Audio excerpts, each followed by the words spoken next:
नमस्कार, मी शामराव मोकाशी आणि Wadala R T ओमध्ये DDवरून मोठा लफडा चालू आहे. म्हणजे ई पेमेंट चालू झालेलं आहे, शासनाचे नियमच आहे आणि परिवहन विभागात ई पेमेंटच करायचं आहे.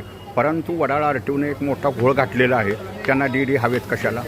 कारण हे DD घेतले ना की जिथं DD जमा करताना तिथं 100-200चा झोल होतो, पुन्हा तो 4 दिवसानं पास झाला का नाही बघण्यासाठी 5-50चा झोल होतो.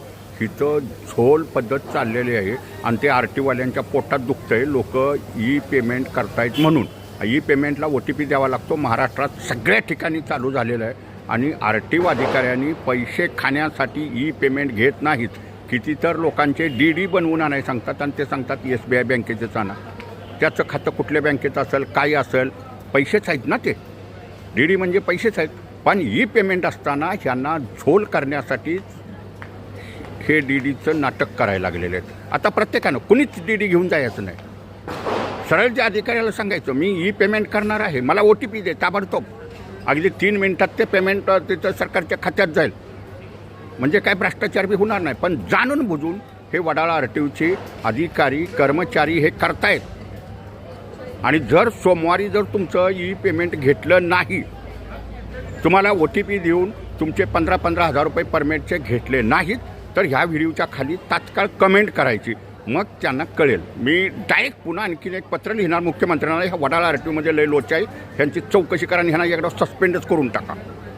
कारण ह्याने मोठा झोल चाललेला असतो आर टी ओ अधिकाऱ्यांचा. ई पेमेंट घ्यायला ह्यांच्या काय पोटात दुखतं आहे का?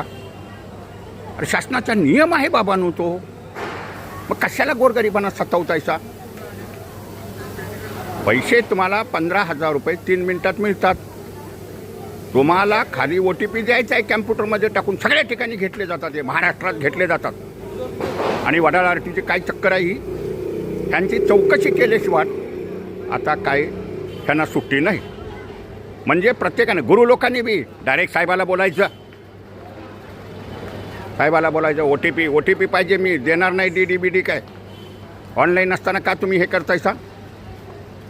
मला ऑनलाईनच पैसे भरायचे आहेत, ताबडतोब भरतोय. मोबाईलमध्ये रसीद येते, तो भरील ना, कुठून बी भरील ना तो बाहेरनं. तुम्ही त्याला OTP हा द्यायचाच आहे. जे अधिकारी वडाळा आर टी ओमधले ऑनलाईननं पेमेंट घेणार नाहीत, रिक्षा परमिटचे 15,000 रुपयेचे DD त्यांना पाहिजेत. DD बनवूच नका. आणि जर कुठल्या अधिकाऱ्यानं तुमचा ऑनलाईन पेमेंट स्वीकारलं नाही ना, तर डायरेक्ट ह्या व्हिडिओच्या समोर कमेंट करायची. ह्या व्हिडिओ कमेंट करा. मग त्यांच्यावर काय बंदोबस्त करायचा ते करू. जाऊन द्यात. नोकऱ्या गेल्या तर 10-20 अधिकारी आपल्याला घालवायचेच आहेत, सस्पेंड होऊन द्यायचे. त्याशिवाय हे